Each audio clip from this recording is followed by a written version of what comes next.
Ama sa langit, gaano kahalaga na malaman na Ikaw ang aming Diyos. Panginoon, gusto ko lang na mas makilala ka at mahalin ka ng mas mabuti. Ang pananabik ng aking puso na mas makilala ka at maging mas malapit sa iyo sa bawat araw na lumilipas. Habang binabasa ko ang iyong salita at pinag-aaralan ang kasulatan, ipinagdarasal ko na tulungan mo akong yakapin ang lahat ng ituturo mo sa akin. At hinihiling ko na paunlarin mo sa akin ang isang espiritong matuturuan na mabilis na marinig ang iyong tinig na nagsasalita sa akin at handang tumugon sa malumanay na mga pahiwatig ng banal na espiritu sa aking puso.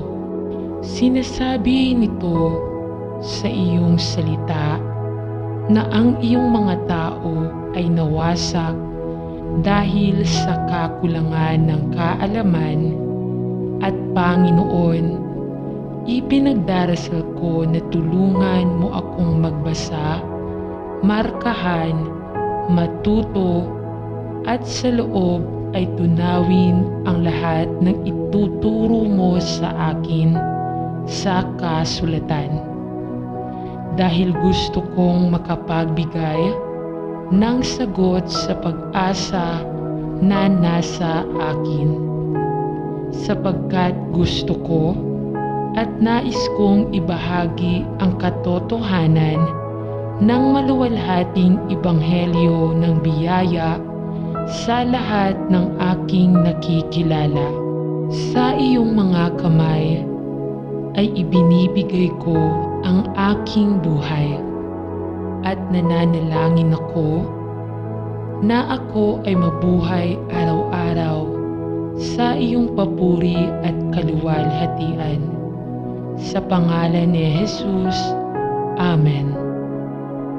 Mapagmahal na Panginoon, nais kong matuto ng higit pa tungkol sa iyo at magkaroon ng puso at isipan na nakatuon kay Jesus. Matagal akong lumagos sa biyaya at sa kaalaman tungkol sa Kanya.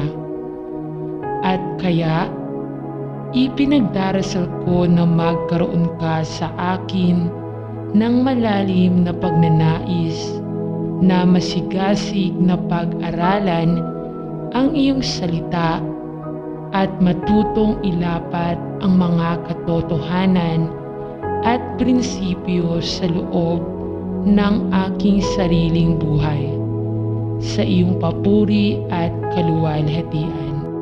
Ngunit Ama, hindi ko lamang nais na magkaroon ng isang ulo ng kaalaman ng mga istatistika ng Biblia, ngunit isang kaalaman sa mga puso ng katotohanan sa Biblia at maka-Diyos na pag-ibig. Nais kong mabuhay ang aking buhay sa paraang nakalulugod sa iyo at gamitin mo bilang saksi sa iyong biyaya at kabutihan, bilang isang buhay na sakripisyo, ganap na katanggap-tanggap sa iyo. Tulungan mo akong basahin at panatilihin ang lahat ng natutunan ko mula sa iyong salita at nawa ay matuto akong mamuhay tulad ng Panginoong Jesus sa lubos na pag-asa sa iyo, sa iyong papuri at kaluwalhatian. Ito ang hinihiling ko sa pangalan ni Jesus. Amen. Mahal na Ama sa langit, ipinagdarasal ko na bigyan mo ako ng isang matalinong puso, isang tapat at tunay na puso na naglalayong unahin ka sa lahat ng bagay. Isang puso ng pangunawa at isang tunay na pagnanais para sa isang mas malalim na kaalaman tungkol sa iyo. Panginoon, aking hangarin na ako ay lumakad na karapat-dapat sa iyo at higit na makilala kita at mahalin kita. Bigyan mo ako ng pagkauhaw sa iyong salita at katotohanan, sapagkat sa loob nito ay buhay at health at kabuuan. At ang pagbabasa nito at paglalapat nito ay makakatulong sa akin na mamuhay ng isang buhay na banal sa Panginoon. Isang buhay na nahiwalay sa mga daan ng sanglibutan. Bigyan mo ako ng lakas ng loob at kapangyarihan na gumawa ng mga tamang pagpili sa aking buhay at gabayan ang aking mga iniisip sa pamamagitan ng kapangyarihan ng iyong banal na Espiritu araw-araw. Panginoon, alam kong ninanais mo ang katotohanan sa mga panloob na bahagi at ipinagdarasal ko na ikaw ay hulmahin ang panloob ng mga lihim ng aking puso upang ilatag sa harap mo, upang ako ay lumagos sa biyaya at sa pagkakakilala sa Panginoong Hesus, habang ako ay lumalapit sa iyo araw-araw. Sa pangalan ni Hesus ay nananalangin ako. Amen. Ama sa langit, sinabi mo sa amin sa iyong salita na kung ang sino man ay kulang sa kaalaman at karunungan na kailangan namin, dapat naming hilingin sa iyo sa pananampalataya, sapagkat ikaw ay nangako na magbibigay ng malaya sa lahat ng pumupunta sa iyo na nagtitiwala sa iyong mga pangako. Panginoon, napakaraming bagay na hindi ko maintindihan at napakaraming nangyayari sa ating mundo na pumunta ako sa iyo upang hingin ang mahalagang kaloob na iyon ng karunungan at kaalaman. Sinasabi ng iyong salita na ang iyong mga tao ay namamatay dahil sa kakulangan ng kaalaman. At ipinagdarasal ko na matustusan mo ako ng lahat ng kailangan kong mamuhay ng buhay na kaibubuhay mo sa akin, at sa Espiritu at sa katotohanan, pagiging kasing banayad ng isang kalapate, ngunit kasing talino ng isang ahas. Liwanagan ng aking pangunawa at bigyan ako ng kaalaman na kailangan ko araw-araw upang makalabas ako sa hinaharap, tiwala na ako ay nasa iyong kalooban. Panginoon, hinihiling ko lang na ibigay mo ang kailanganin ko araw-araw. Nagtitiwala sa iyo na pangasiwaan ang lahat ng aking mga pagpipilian at nagdarasal na gagabayan mo ako sa aking landas sa buhay, sa iyong papuri at kaluwalhatian. Habang hinahanap ko ang mga banal na kasulatan, araw-araw, ipinagdarasal ko na ituro mo sa akin ang iyong mga paraan at bigyan ako ng kapangyarihan na manindigan sa masamang araw. Alam kong sapat na ang iyong biyaya para sa bawat pagkakataon na maaaring kailanganin kong harapin. Salamat sa pangalan ni Jesus. Amen. Ama, nagpapasalamat ako sa iyo sa aking trabaho.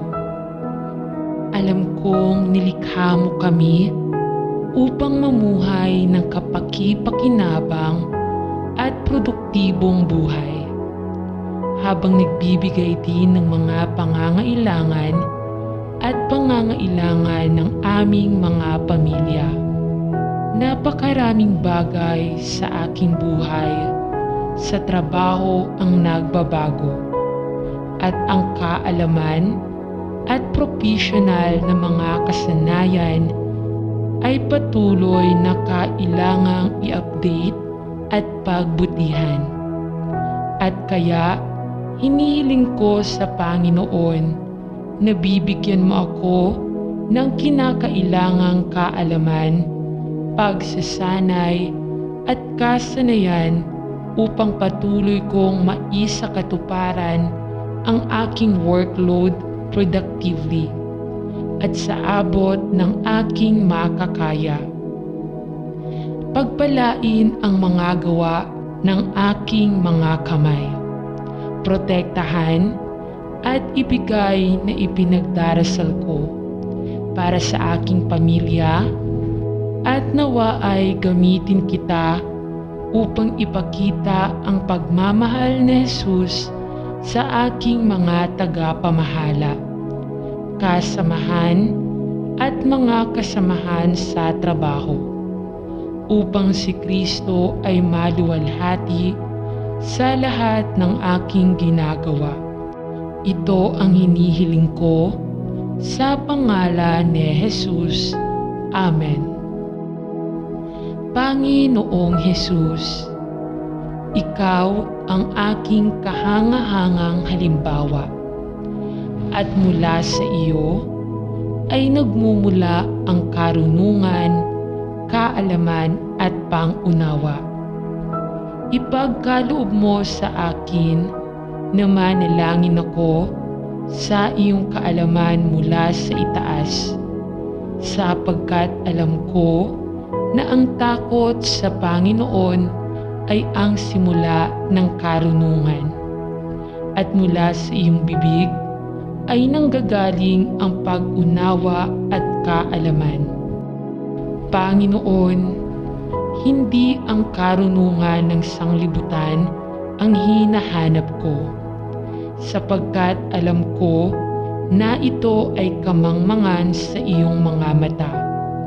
Ngunit hinahanap ko ang kaalaman na nagmumula lamang sa iyo, sapagkat sinasabi sa atin ng iyong salita na mas mabuting maghanap ng kaalaman at pangunawa mula sa Panginoon kaysa makakuha ng pilak at maraming pinong ginto.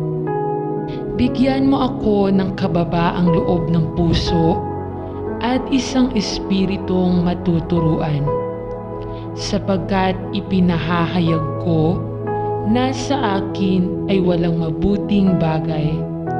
Ngunit kilala ko ang Panginoon na sa pamamagitan ng iyong banal na kapangyarihan, ibinigay mo sa akin ang lahat ng kailangan namin upang mamuhay ng makadiyos sa buhay.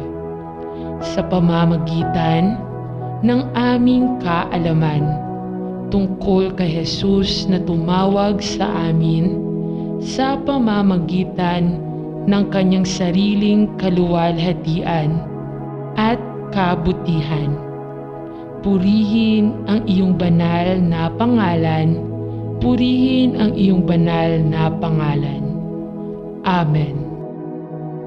Ama sa langit, ipinagdarasal namin ang mga paaralan at pamilya na ang mga anak ay pumasok sa iba't ibang mga institusyong pang-edukasyon.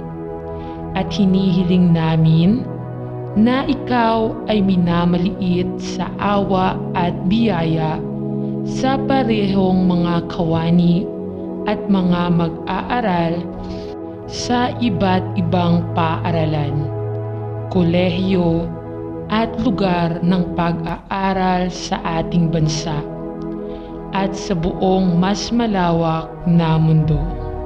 Ipinagdarasal namin na ang katotohanan ay ituro sa aming mga paaralan at ang tunay na kaalaman at makadiyos na karunungan ay lalong makikita sa mga aralin at lektsura.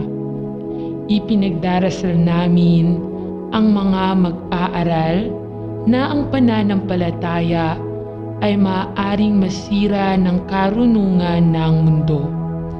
At hinihiling namin na ikaw ay magpapanatili sa mga kabataang ito na matatag sa kaalaman sa Biblia at sa hindi nagbabagong mga batayan ng buhay na ating kinatatayuan.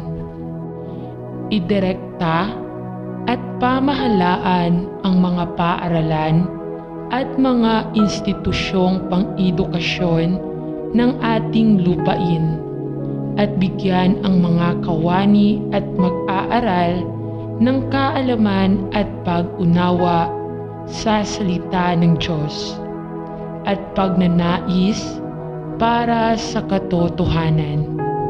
Hinihiling namin ito sa pangalan ni Jesus. Amen. Ama sa langit, ako ay natatakot at kahangahangang ginawa at kapag nabasa ko na alam mo ang mismong mga pag-iisip ng aking puso bago ko man lang isipin ang mga ito, na alam mo ang bawat tungkol sa akin noong ako ay nasa sinapupunan ng aking ina, at na ikaw ay nakaschedule araw-araw sa aking buhay. Pinupuno ako nito ng pagkamangha at pagtataka sa kung sino ka. Ako ay nalilito, ngunit nagpapakumbaba na malaman na ang Diyos ng sansinukob ay lubos na nakakakilala sa akin.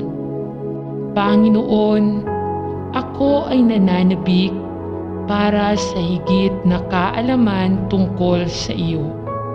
Isang lumalagong pangunawa sa kung sino ka at isang mas malapit na relasyon sa iyo.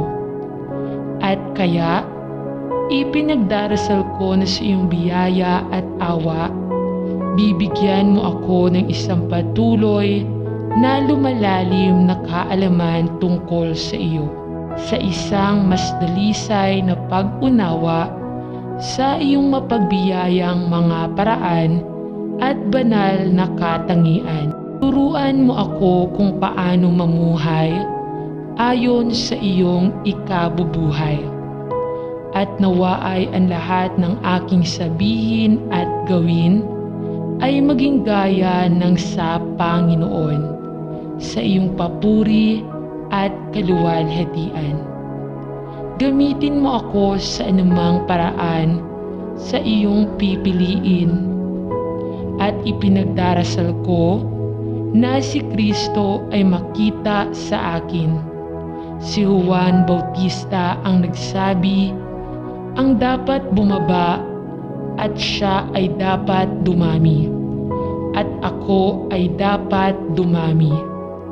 At ako ay nananalangin na iyon ang magiging karanasan sa aking buhay hanggang si Kristo ay nasa lahat.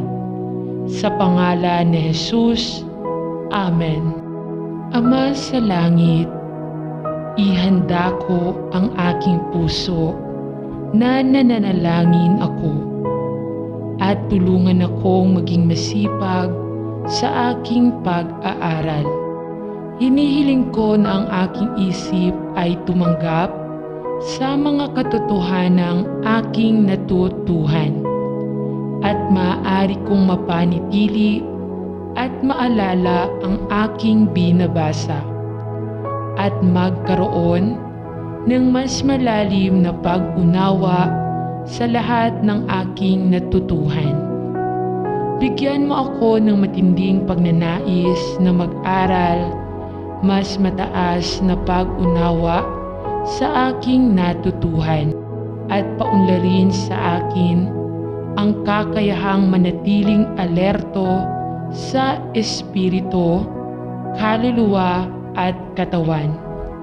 Sa panahong ito ng matinding konsentrasyon at Panginoon, ipinagdarasal ko na Ikaw ay bumuo sa akin ng isang mapagtuturo na espiritu, isang nagtatanong na isip at ang kakayahang ilapat ang aking natutuhan sa aking buhay.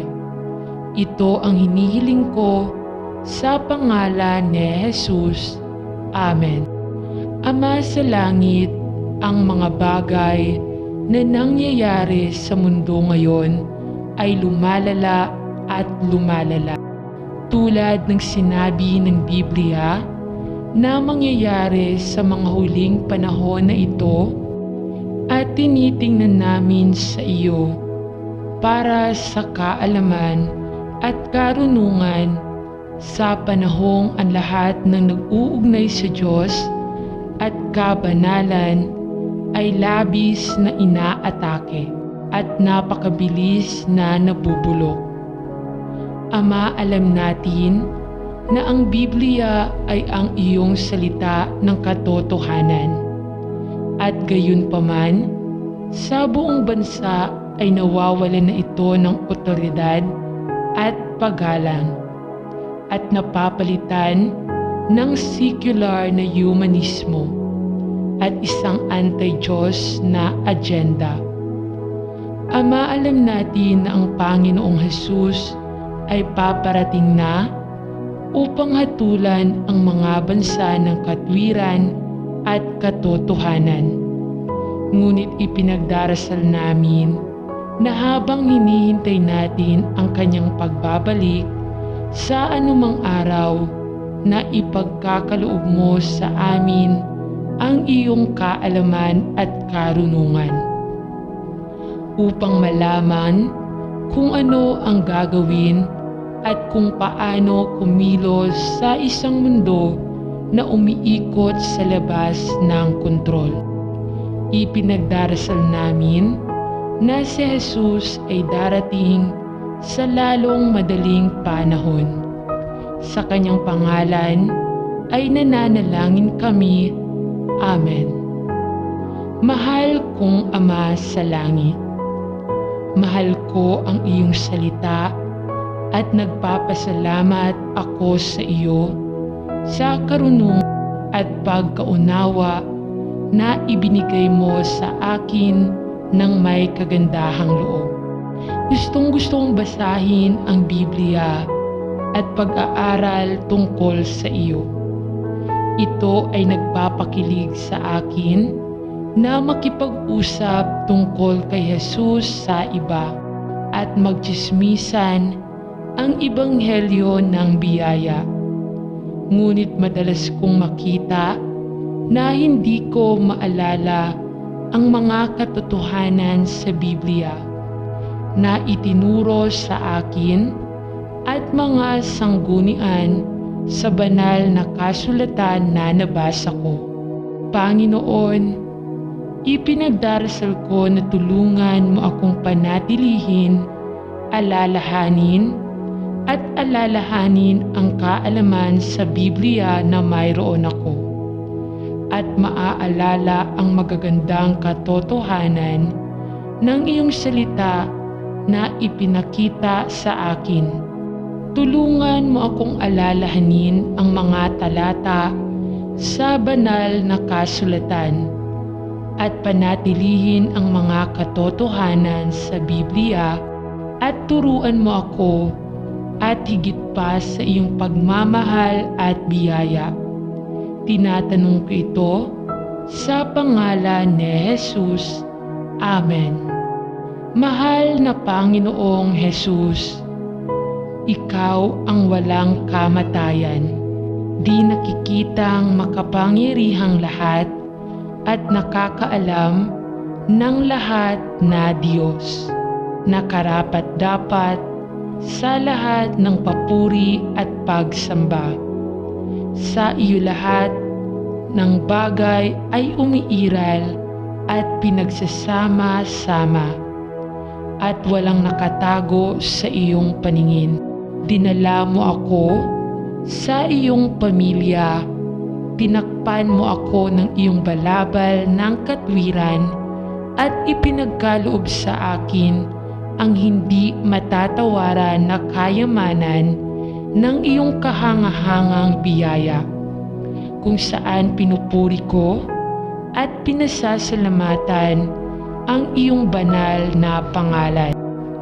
Panginoon, sinabi mo sa amin na ang buhay ay upang makilala ka ng higit pa at upang lumago sa isang mas malalim at mas matalik na kaalaman at pag-unawa sa iyo sa bawat oras na lumilipas. At Panginoon, hinihiling ko na sa iyong biyaya ay tutulungan mo akong palalimin ang aking pang-unawa sa iyo. Ganap at lahat ng nakakakilala sa Diyos, walang nakatago sa iyong paningin. Mula pa noong una, ang lahat ng kaalaman ay umiral sa loob ko at sa loob mo, at ang iyong kaalaman ay patuloy na sumisikat magpakailanman. Purihin ang iyong banal na pangalan. Amen.